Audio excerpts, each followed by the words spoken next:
두 번째 수업으로 이제 컴퓨터 비전 쪽 얘기를 하려고 합니다. 컴퓨터 비전 쪽에 대한 개요라든지 이런 얘기고요.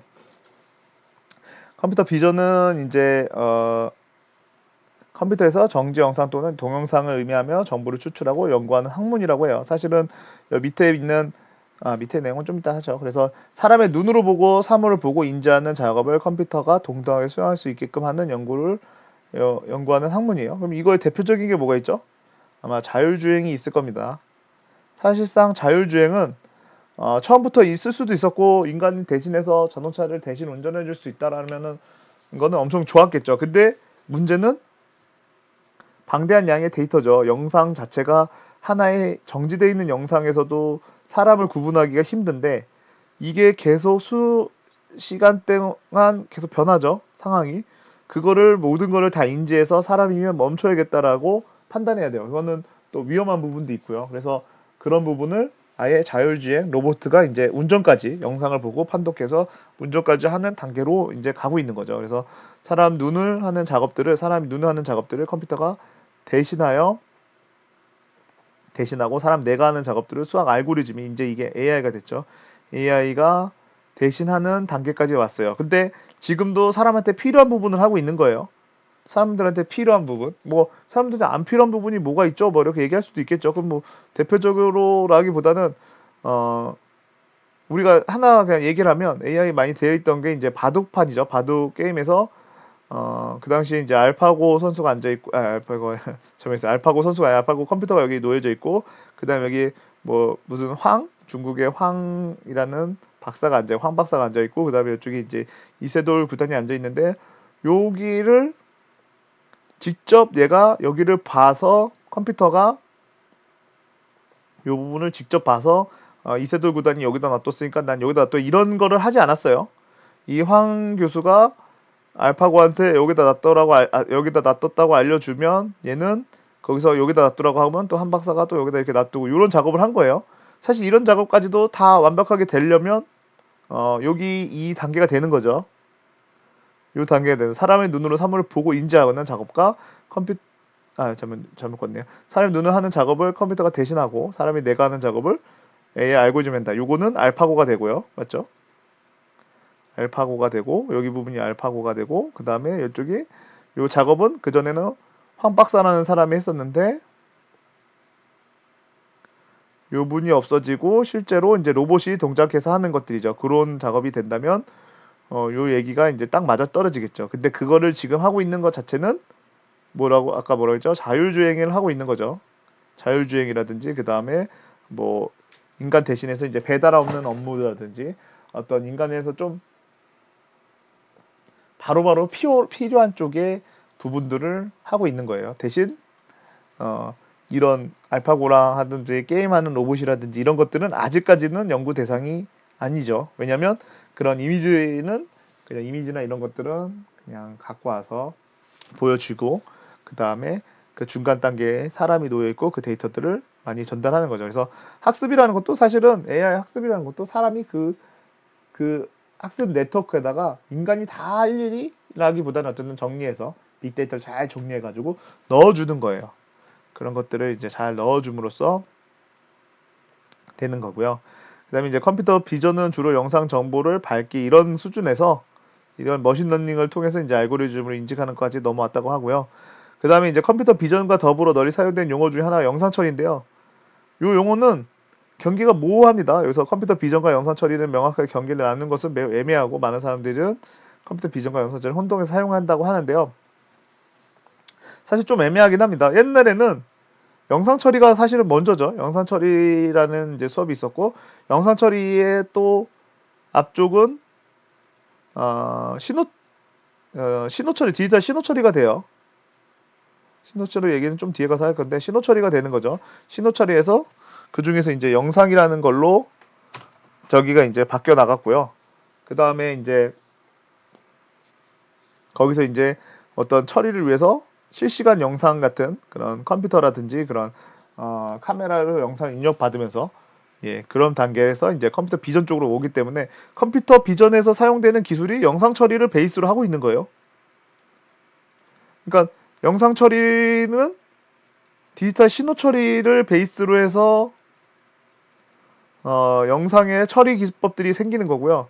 디지털 신호 처리에서 다시 영상 처리 기법들이 컴퓨터 비전의 베이스가 돼서 쓰는 거예요. 왜냐면 얘는 어떤 이미지 한 장에서 우리가 이런 영상들을 이렇게 바꿔야지. 이 영상 되게 좋다 하면 근데 얘는 움직이는 영상이네. 움직이는 영상에서도 내가 물질 파악하려면 영상 처리를 하는 거죠.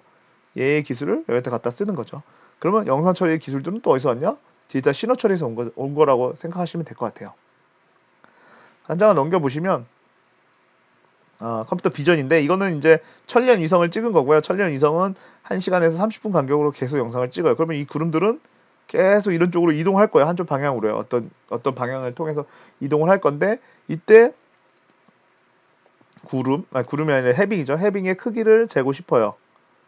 그러면 육지와 이런 마스킹을 통해서 육지도 눈이 내려져 있어서 적어져 있지만 육지도 이런 마스킹을 통해서 제거를 하고 그 다음에 해빙의 크기는 구름과 연관된 부분을 잘 피해서 해야겠죠. 요 지금 사진 같은 경우는 구름과 해빙이 딱 동떨어져 있어서 구분하기가 좀 쉽죠. 육지만 분리해내면요.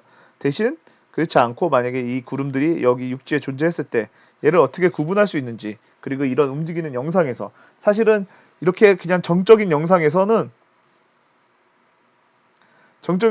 이게 구름이라고 할지 아니면 이게 해빙이라고 할지는 아무도 그냥 이 한 데이터만 보면요.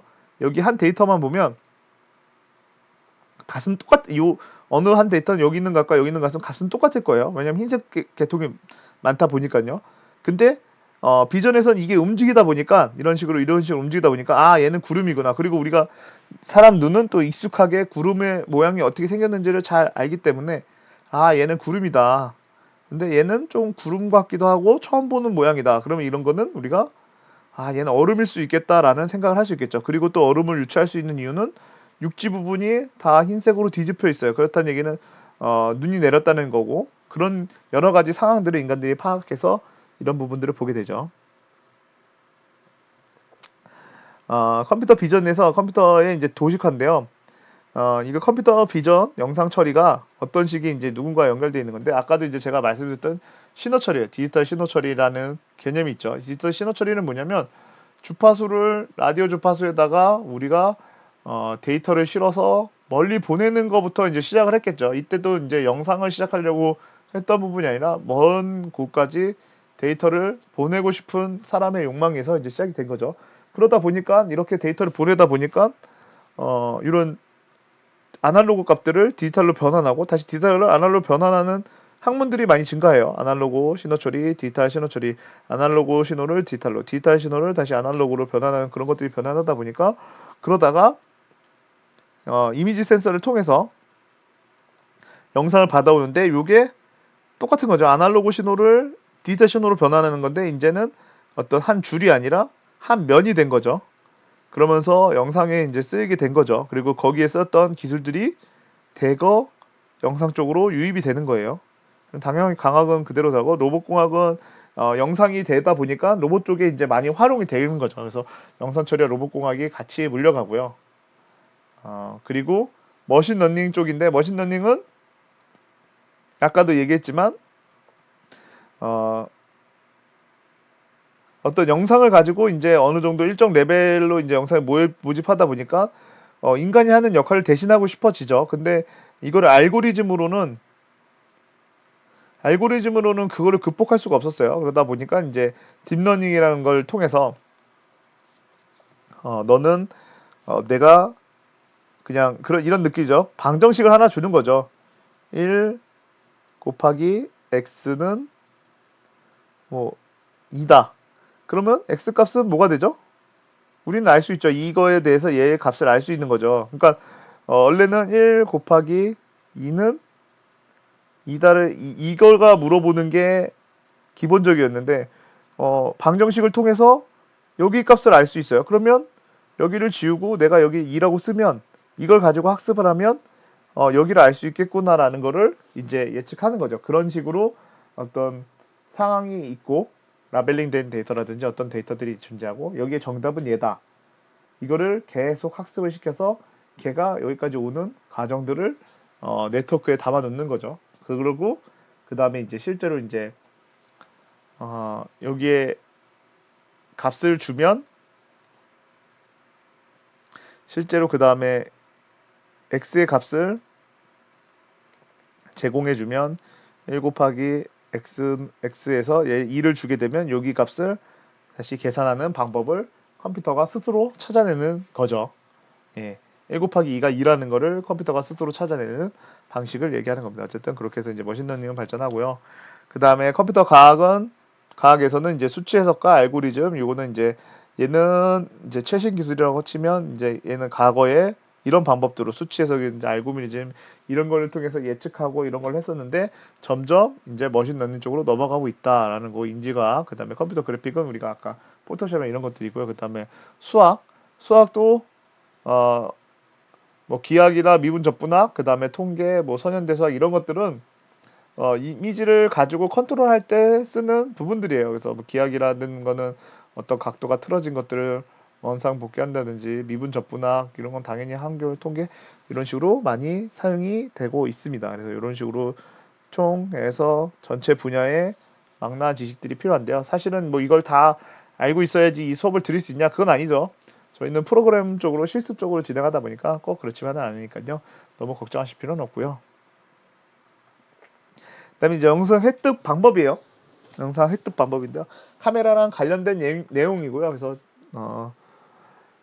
이 부분은 이제 카메라로 우리가 사진 찍었을 때 그 사물이 어떻게 되는지를 이제 보여주는 관계고요. 그래서 이거를 좀 말로 좀 설명드리면 가시광선을 받고 강원이 반사된 빛이 부딪혀서 반사된 그 반사된 빛을 카메라 렌즈를 통해서 내부로 들어오게 되면 카메라 렌즈에서는 빛을 모아가지고 중심으로 모아서 조그만 센서에 쫙 쬐주죠. 그러면 그때 센서는 포토 다이오드라 그래가지고 그 어떤 빛에 반응하는 애가 잠깐 시간 동안 반응해서 값들을 각자 자기의 값들을 각자 가지게 되는 거예요. 그래서 그 각자 가진 값을 쭉 빼가지고 데이터를 이제 만들고요. 그 데이터들을 이제 전기적 신호로 만들어서 이제 그걸 저장하면 2차원에다가 저장하면 그걸로 이제 명암이 되는 거죠. 이런 과정을 거쳐서 이제 영상이 가져오고요. 그래서 한 장을 더 넘겨보면 포토 다이오드가 이제 전기를 생성할 때 전기적 신호를 받으면 아날로그 데이터를 이제 사실 디지털로 변환하게 된 거고요. 그 다음에 ISP라 그래가지고 이미지 시그널 프로세싱을 해서 여기서 한 번 더 실제로 더 어떤 데이터들을 조정합니다. 그래서 화이트 밸런스라든지 쇄보 조절의 잡음 제거라든지 이런 것들을 진행합니다. 그래서 이걸 통해서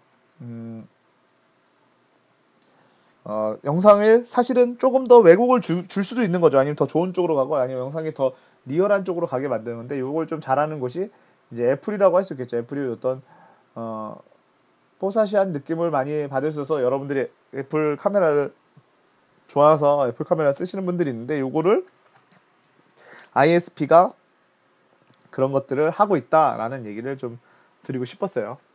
그래서 그런 게 있고 그래서 이제 이거를 다시 저장하면 영상이 된다는 거고요.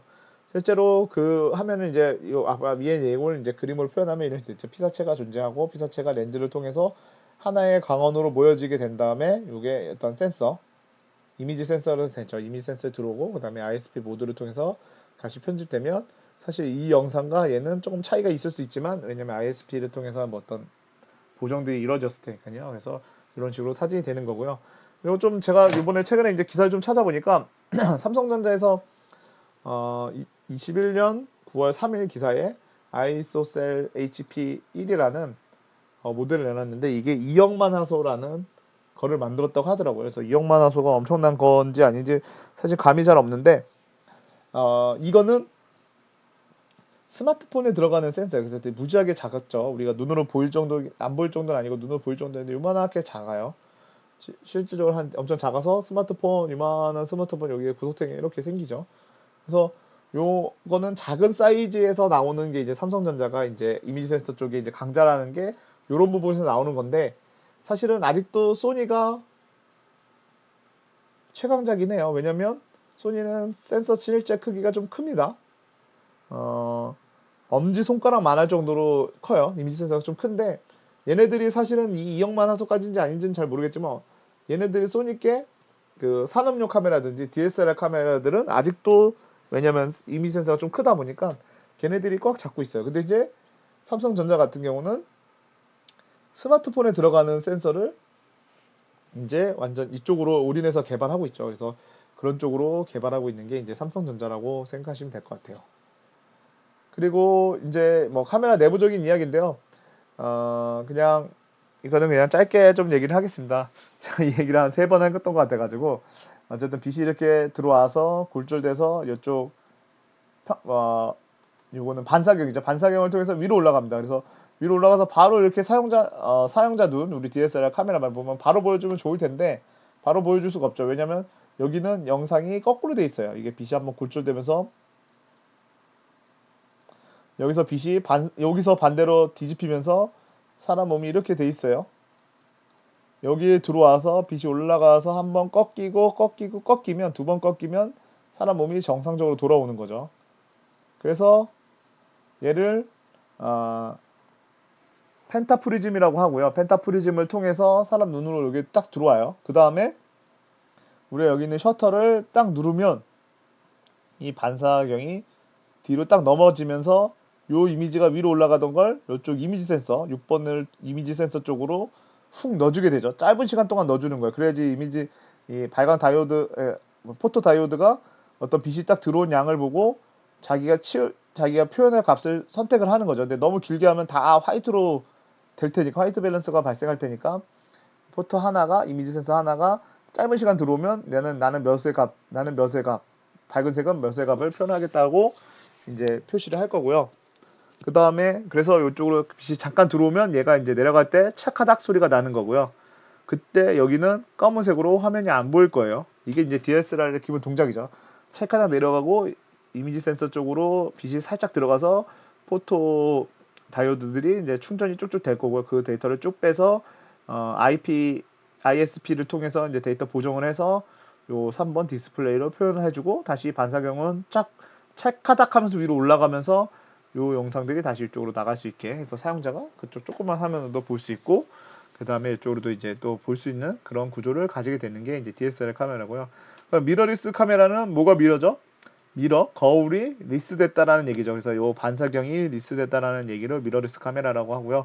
그래서 바로 이쪽에서 막고 있다가 이쪽 이미지 센서 쪽으로 얘가 착 올라가면서 영상이 들어가고 다시 막는 이런 형태를 하고 있어요. 그래서 얘는 사실은 소리가 거의 안 난다고 해요. 근데 강제적으로 요 반사경처럼 찰카닥 올라가는 소리를 낸다고 합니다. 그래서 그게 좀 차이가 있고 그럼 이쪽에 표현되는 것도 만약에 이쪽 눈으로 보는 부분이 있다면 이것도 뭐 디스플레이로 표현을 하거나 그런 식으로 사용을 할 것 같습니다. 하여튼 이제 넘기고요. 그 다음에 이제 영상은 우리가 실제로 이제 영상 하다 보면 어떤 어 전 하다 보면 그레이 스케일 영상과 칼라 영상으로 구분이 돼요. 그래서 연구 목적으로 쓰다 보면 이렇게 세 가지 데이터가 한 번에 존재하는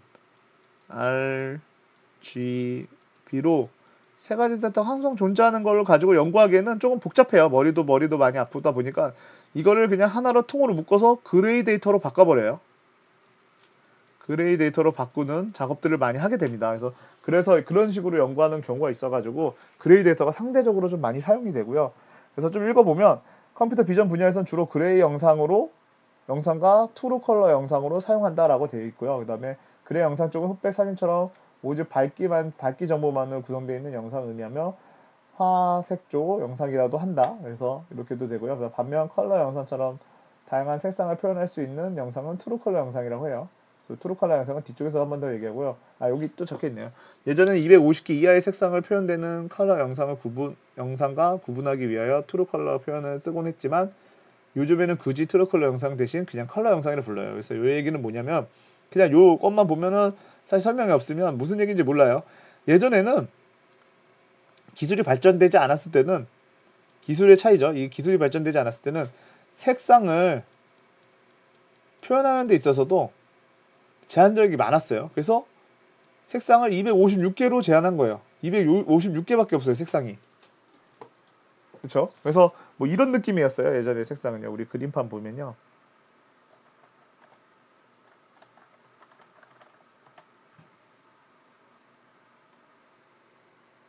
지금 이런 식으로 보여지는 게 트루 컬러를 나타내는 표현 방식이에요. 여기 이렇게 여러분들 보시면 트루 컬러로 표현하죠. 그래서 여기가 이제 트루 컬러를 표현하는 방식이고 여기 RGB 값으로 나타내요. 그러면 이건 2의 24승계를 표현하기 때문에 거의 이제 색상의 모든 느낌을 표현한다라고 생각을 하고 있죠. 근데 여기 색추가가 아니라 요거를 그쵸? 이거를 또 다른 방법으로는 게 여기서는 제공을 안 하나 보네요. 하여튼 이런 식으로 색상에 가지수를 딱딱딱 제한을 두고 놔두고 있는 것들은 색을 다른 방법으로는 표현하지 않나. 어디서 이걸 본 것 같긴 한데 256컬러만 놔두는 방식이 한 이런 느낌으로 이제 색깔을 놔둔 거예요. 녹색 이만큼, 파란색 요만큼, 뭐 빨간색 요만큼, 남색 요만큼, 노란색 요만큼 뭐 이런 식으로 해서 주황색 요만큼 해서 이걸 250개만 놔둔 거를 256컬러라고 해요. 그래서 그거 말고도 이제 여러 가지 256컬러 뭐 그 전에 디스플레이가 낮을 때는 뭐 16컬러, 64컬러 이런 것도 있었어요. 뭐 4컬러 그 다음에 이제 2컬러죠. 그래서 예전 핸드폰 여러분들 나이 때 이제 사진 않았을 텐데 액정이 이제 블랙이죠. 근데 그냥 도트였어요. 도트 예전 핸드폰엔 도트. 그래서 2컬러죠. 이런 건 2컬러라고 해서 두 가지 색깔만 표현을 해요. 투컬러로 존재하다가 발전하면서 포컬러가 나와요. 포컬러는 아까 이제 우리 그거 본 것처럼 네 가지 색깔을 표현할 수 있는 회색 색깔을 하나 더 늘린 거예요. 그러다가 16컬러가 나와요. 16컬러 어설프게 컬러의 느낌을 좀 내요. 빨간색, 파란색, 뭐 노란색 이런 식으로 컬러 느낌을 내서 16컬러 나오고 그 다음에 256컬러가 나왔던 것 같아요. 64컬러는 잘 모르겠어요. 기억이 잘 안 나요. 그래서 256이라는 컬러가 나오면 그리고 난 다음에 이제 이런 식으로 계속 발전을 하죠. 디스플레이도 발전하고 모든 게 발전하면서 2에 24승 그러니까 한 컬러당 2에 8승씩 쓰는 거죠. RGB가 한 컬러당 2에 8승씩 쓰면서 요때부터 요거보다 더 높은 컬러도 있었어요. 근데 어쨌든 용량이랑 또 관계가 있다 보니까 요렇게 가면서 거의 현시가 같은 컬러를 나타낸다 그래서 이제 트루 컬러라는 용어를 쓰게 됩니다. 그리고 이제 지금은 256 컬러를 어떻게 만들려고 해도 만들 수가 없어요. 한번 그림판에서 266 컬러를 만들 수 있는지 한번 볼까요? 다른 힘으로 저장하기 누르면 여기 256 컬러가 있긴 하네요. 그래서 16 컬러 이거 한번 재미삼아 한번 해볼까요, 여러분들? 뭐 이런 제가 이런 이미지를 찍어서 여기 이렇게 좀 자연 색상이 많이 들어가 있는 여기만 해도 되겠네요. 이 정도만 해도 자연 색상이 많이 들어가 있는 이미지를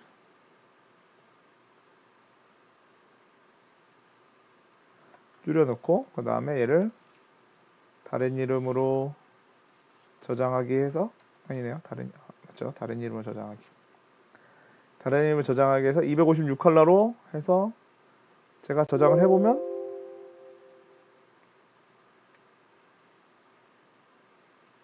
D드라이브에다 저장을 해보면 저하될 수 있습니다 하고 저장하면 좀 색깔이 좀 저하가 되죠.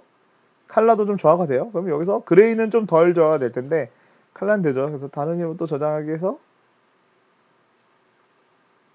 이번에는 16컬러 하게 되면 이런 느낌으로 컬러가 예전 게임에 있는 그런 오락실에 있는 게임 같은 느낌이 나네요.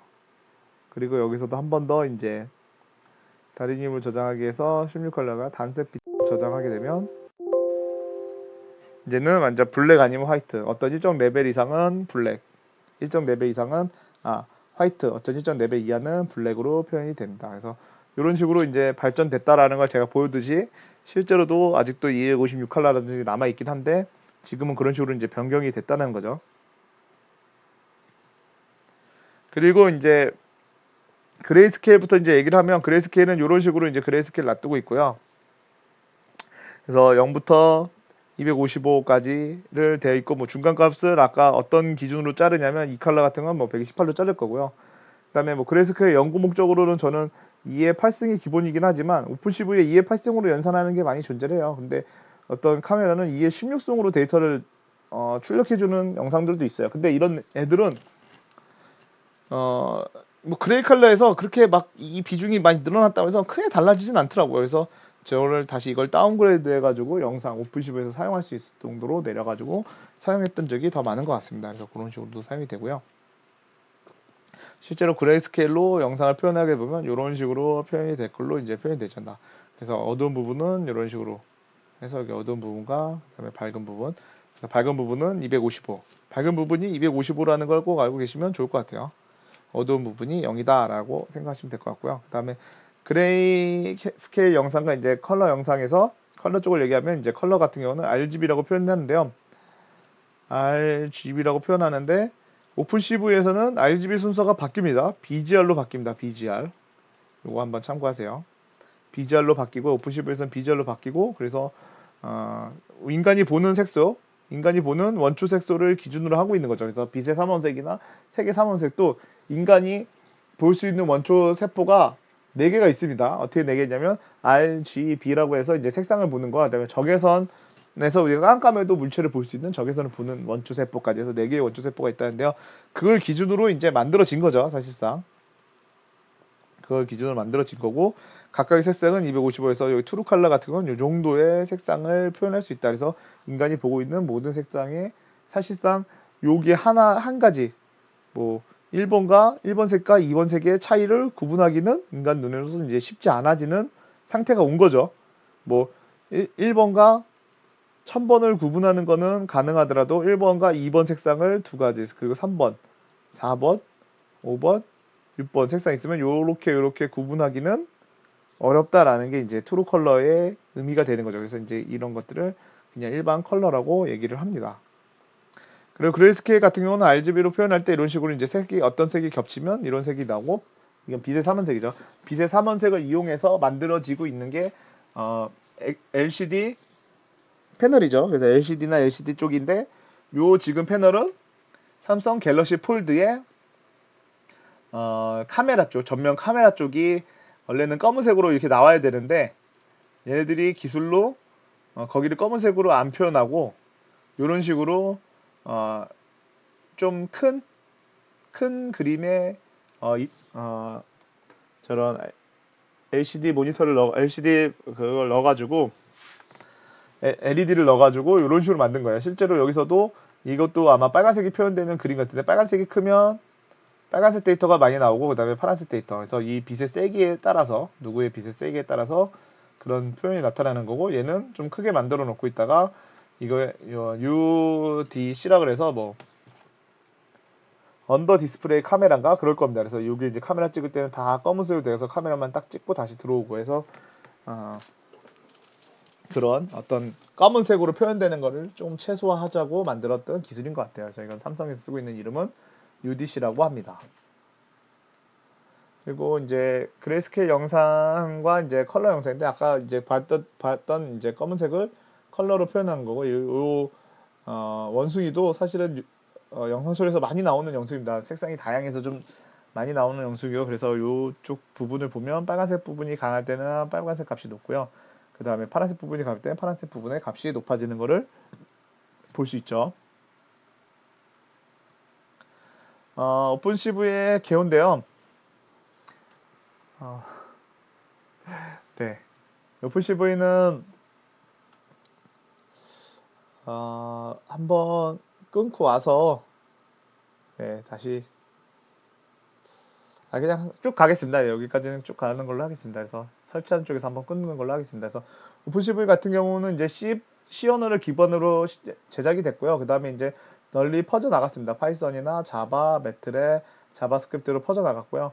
그래서 처음에는 이제 C 언어부터 시작했다. 그리고 C 언어가 완료되고 난 다음에 C++로 업그레이드 됐고요. 그 다음에 오픈CV는 모든 거를 다 운영체제를 지원해요. 그래서 어디 운영체제에서도 쉽게 사용할 수 있겠지만 우리가 이제 제 같은 수업에서는 이제 사용되는 게 윈도우나 아니면 리눅스 계통이 될 것 같아요. 제가 맥은 한 번도 사용해 본 적이 없어서 사실 어떻게 운영되고 있는지는 정확하게 잘 모르겠습니다. 그리고 안드로이드 그 OS에서도 지원한다고 합니다. 그리고 병렬로 처리한다는데 이 병렬로 처리한다는 게 무슨 말이냐면 그래픽 카드를 사용한다는 얘기죠. 그래서 오래전부터 쿠다 쿠다라는 용어는 병렬로 처리하는 기능 중에 하나로서 GPU를 사용하는 쿠다를 사용하고 있다. 그래서 오픈CL이라는 데 저는 오픈CL은 사실 사용하지 않고 쿠다 쪽을 사용하고 있습니다. 그리고 이 내용은 넘어가고 그다음에 이거는 무료로 학술이나 연구 목적으로 사용이 가능하나 상업적인 용도로 사용하기 때문에 사실은 영상 처리를 하는 툴은 많이 존재합니다. 오픈CV 말고도 유료 버전도 많이 존재하지만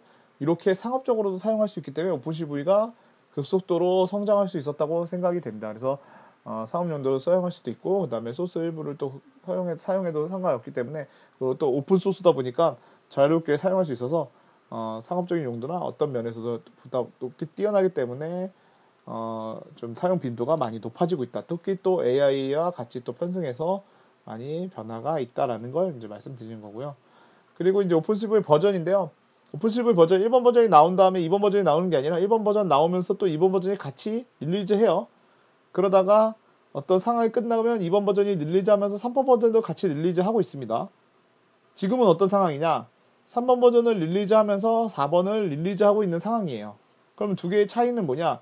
여기 적힌 것처럼 일단 C 베이스로 만들어졌어요. 그래서 이게 1.0이 되고요. 그 다음에 C 베이스는 C 언어는 뭐 여러분들이 배워서 아시겠지만 포인터나 이런 구조다 보니까 객체 지향적이지 않아요. 그런 부분들을 많이 제거해서 만들어진 게 이제 C++ 기반으로 2가 되고 그리고 이제 이때부터 안드로이드도 지원하고 이제 좀 퍼져나가기 시작하는 거죠. 파이썬 쪽으로 이렇게 퍼져나가려고 준비를 하고 있던 거죠. 그래서 이런 식으로 하고 그다음에 3번 버전이 나오면서 C샵과 안드로이드, 파이썬, 매트랩 이런 쪽 그리고 자바 이런 쪽도 이제 모두 지원하기 시작했습니다. 그리고 지금은 아마 4.5 아니면 4.4 정도 될 건데 이건 한번 사이트를 가서 보시면 좋을 것 같습니다. 그래서 사이트를 딱 가면 어디를 가야 되냐면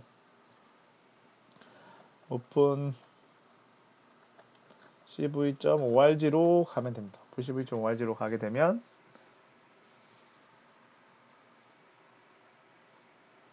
좀 느리네요. 여기서 네 라이브러리 가보면 4.1.5.3 버전이 이제 최신 버전이고 같은 날짜로 7월 19일 나왔는데 3.4.15 버전이 나와 있습니다. 이게 이제 같이 릴리즈 하고 있다라는 증거겠죠. 그래서 지금도 이제 여기 버그 픽스하고 완료되면 3점 버전이 어느 순간 끝나게 될 거고요. 3점 버전이 끝나면 그때 뭐 5점 버전이 나올 수도 있는 거고요. 어쨌든 그렇다는 거고 얘는 최신 버전은 4.5점 몇까지 나갔다고 합니다. 근데 제가 이 버전을 잘 모르는 이유는 뭐 사실 최신 버전을 잘 쓸 일도 많이 없고 그 다음에 C 언어로 뭔가 개발하지 않을 바에는 최신 버전 이거 버전을 설치하러 오지 않습니다. 파이썬은 파이썬 라이브러리에서 잘 쉽게 제공하고 있기 때문에 사실상 이런 라이브러리를 제가 따로 뭔가 설치하거나 하지는 않았습니다. 네, 그래서 좀 그런 차이가 있어가지고 이거는 C 언어 할 때 이 버전들이 이제 눈에 많이 들어오는데 지금은 파이썬으로 너무 프로젝트를 많이 하다 보니까 이런 쪽은 많이 이제 버전이 잘 안 들어옵니다. 왜냐면 나중에 한번 보시면서 설치할 때 이제 보시면 될 것 같아요. 그리고 이제 파이썬의 개요인데요. 이거는 뭐 인터프리터 방식의 언어를 사용하고 있어요. 인터프리터 방식이 컴파일러 방식보다 장점도 있지만 단점이 더 많을 수도 있습니다. 왜냐면 속도가 많이 느려지긴 하는데 요즘 이제 컴퓨터 성능이 너무 올라가면서 그런 차이가 되게 미비하다라는 게 이제 중론이고요.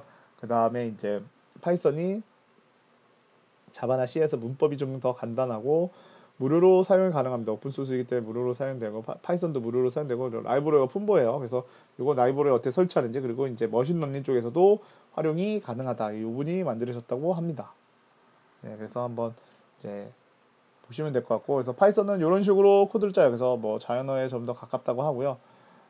여기 밑에 게 좀 가려졌네요. 밑에 거 가려진 거는 바로 수정을 해가지고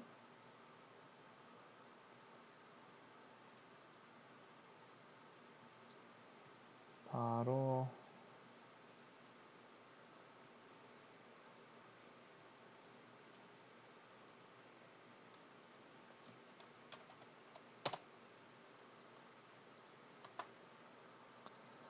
네, 이렇게 해서 바로 수정해서 밑으로 내렸습니다. 그래서 파이썬 프로그램은 자신이 작성한 명령어 결과를 즉시 볼 수 있기 때문에 초보자한테도 아주 바람직하다라고 돼 있는데 일단은 시작 부분이 없어요. 컴파일을 하지 않기 때문에 .exe 파일로 나오질 않아요.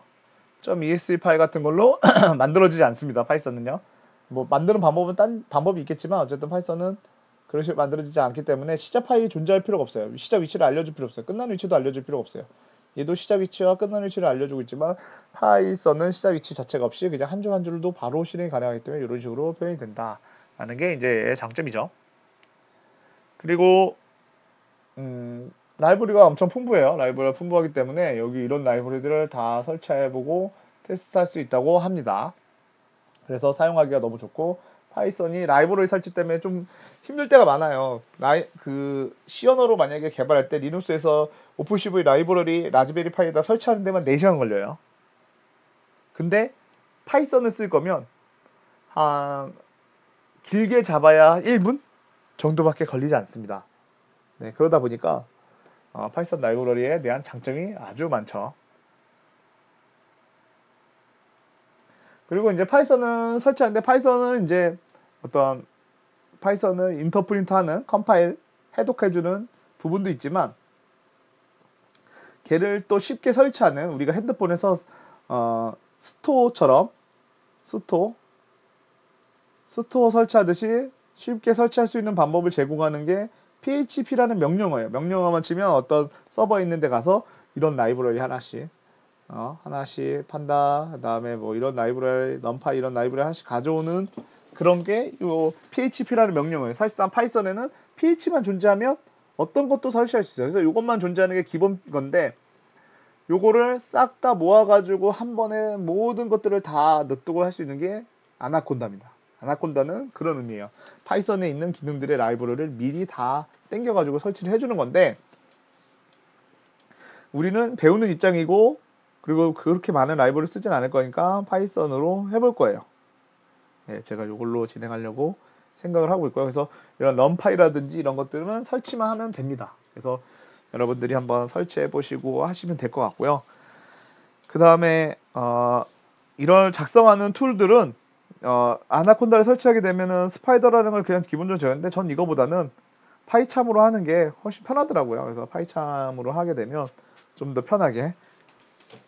그래서 오픈CV 같은 경우는 이제 화면에다 출력하는 게 많기 때문에 그런 출력들을 또 표현하다 보니까 파이참에서 이제 쓰게 되고요. 이런 주피터 노트북이나 코렉 같은 경우는 외부로 하다 보니까 화면에 어떤 윈도우를 띄울 수가 없어요. 그러다 보니까 자기 이제 그 웹에다가 또 이런 창 하나를 만들어서 여기다가 이렇게 그림을 띄워야 되니까 좀 불편함이 많아서 오픈CV 쪽에서는 크게 또 하나 더 뭔가 코딩 하나 더 들어가야 되는 그런 구조를 가지고 있기 때문에 주피터 노트북이나 코랩은 사용하지 않습니다. 그래서 이번에는 파이썬을 설치하고요. 그 다음에 파이참을 설치하는 방법을 나갈 겁니다. 이제 다음 시간에는 설치 쪽을 나갈 예정입니다. 나갑니다.